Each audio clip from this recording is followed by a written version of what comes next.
Hello guys, বিটকয়েনের price $৭৪,৫০০ থেকে রাতারাতি $৮৩,৫০০ পৌঁছে গিয়েছিল। তো মার্কেটের মধ্যে কি হয়েছে যার জন্য বিটকয়েন $৯,০০০ পাম্প, মোটামুটি 10% মতো পাম্প নিয়েছে, তা আজকের এই ভিডিওতে বলবো। তো ভিডিওটা প্রথম থেকে শেষ পর্যন্ত দেখুন। ভালো লাগলে লাইক, শেয়ার এবং চ্যানেলে নতুন হলে সাবস্ক্রাইব করে দেবেন। চলুন এক এক করে নিউজগুলো জেনে নিই। তো আপনারা জানেন যে মার্কেটের মধ্যে একটি মাত্র নিউজ যেটা কিন্তু পুরো গ্লোবাল মার্কেটে টেনশনের মধ্যে ফেলে দিয়েছে, সেটা হলো ট্রাম্পের যে ট্যারিফ নীতি।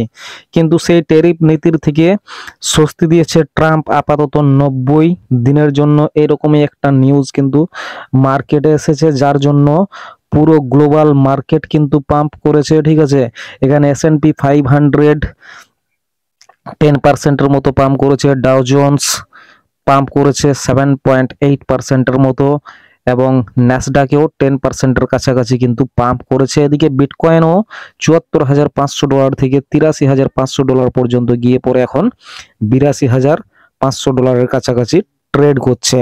তো এখানে নিউজটা দেখুন, president Donald Trump has announced 90-day pause for countries hit by higher US tariffs. ঠিক আছে, মানে যে ট্যারিফগুলো ট্রাম্প লাগিয়েছিলেন সেগুলো 90 দিনের জন্য আপাতত বন্ধ করে দিয়েছে।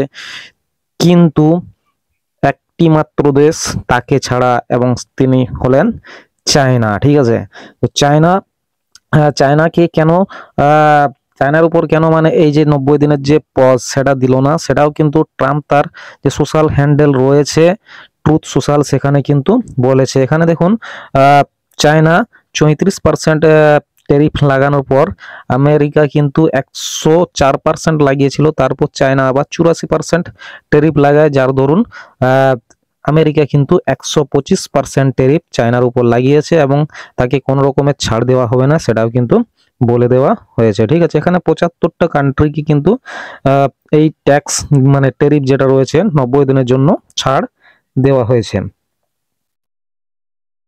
এখানে ট্রাম্পের যে সোশ্যাল হ্যান্ডেল সেখানে কিন্তু তিনি লিখেছেন, based on the lack of respect that China has shown to the world's market, I am hereby raising the tariff charge to China by the United States of America to 125%। অর্থাৎ এখানে বলছেন যে China respect দেখাচ্ছে না, ঠিক আছে, world মার্কেটকে, সেই হিসাবে কিন্তু চায়নাকে কোনো রকমের ছাড় দেওয়া হচ্ছে না এবং চায়নার উপর 125% ট্যারিফ কিন্তু লাগিয়ে দেওয়া হচ্ছে। ঠিক আছে, তো এখানে 75টা কান্ট্রিকে দেখুন ছাড় দিয়েছে এই ট্যারিফ থেকে, কিন্তু চায়না বাদ। তো এখানে চায়নাও কিন্তু কম যাচ্ছে না, মানে এই দুটো দেশের মধ্যে কিন্তু টেনশন এখন লেগে রয়েছে ট্যারিফ নিয়ে, কারণ কেউ কিন্তু পিছু হটছে না। আমেরিকা ট্যারিফ লাগাচ্ছে, তার বিপরীতে চায়না লাগাচ্ছে, চায়না লাগালে তারপর আবার আমেরিকা লাগিয়ে দিচ্ছে। তো এরকম ভাবে চলছে, এটা কিন্তু একটা খারাপ খবরের দিকে পড়ছে। এছাড়া যদি এখানে দেখি, তো এখানে দেখুন ট্রাম্প বলেছিলেন, this is a great time to buy. ঠিক আছে, 11 ঘন্টা আগে বলেছে, তারপরেই কিন্তু আমাদের যে 90 দিনের পজ যে নিউজ সেটা কিন্তু আসে।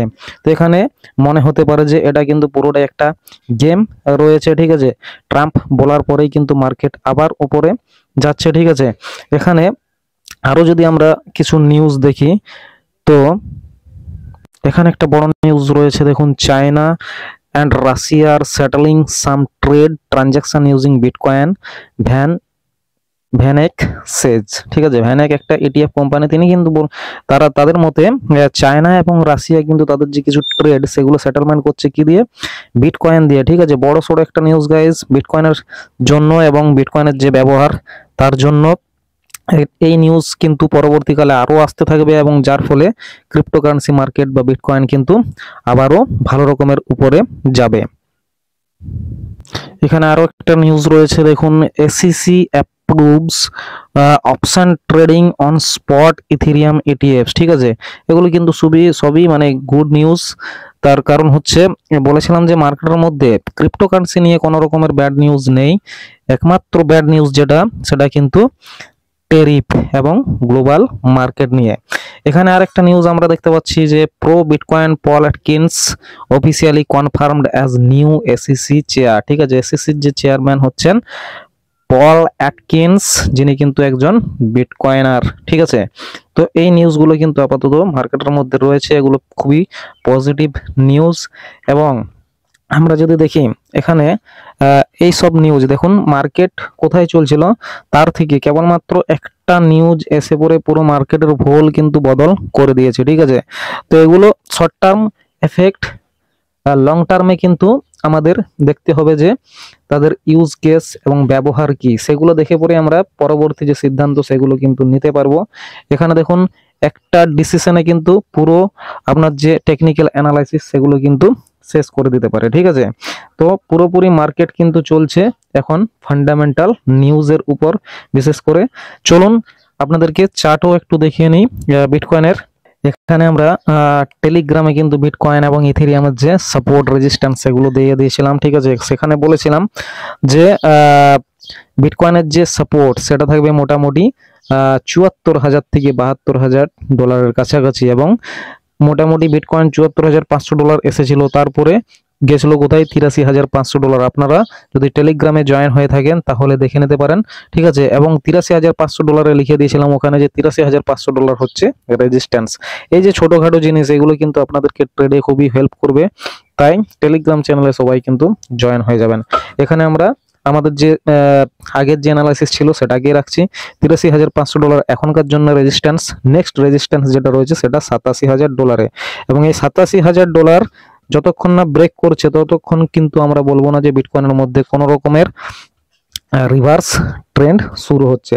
মানে ৮৭,০০০-এর উপর যদি ব্রেক করে পরে হোল্ড করে তাহলে কিন্তু আমাদের কি হবে, পরবর্তী উপরে যাওয়ার চান্স থাকবে বা মার্কেট রিভার্সের চান্স থাকবে, নচেত কিন্তু এখানে মার্কেট রিভার্সের কোনো রকমের আশা কিন্তু আমরা দেখছি না। ইথেরিয়ামের ক্ষেত্রেও আমরা বলেছিলাম টেলিগ্রামে যে $১৪০০ হচ্ছে ইথেরিয়ামের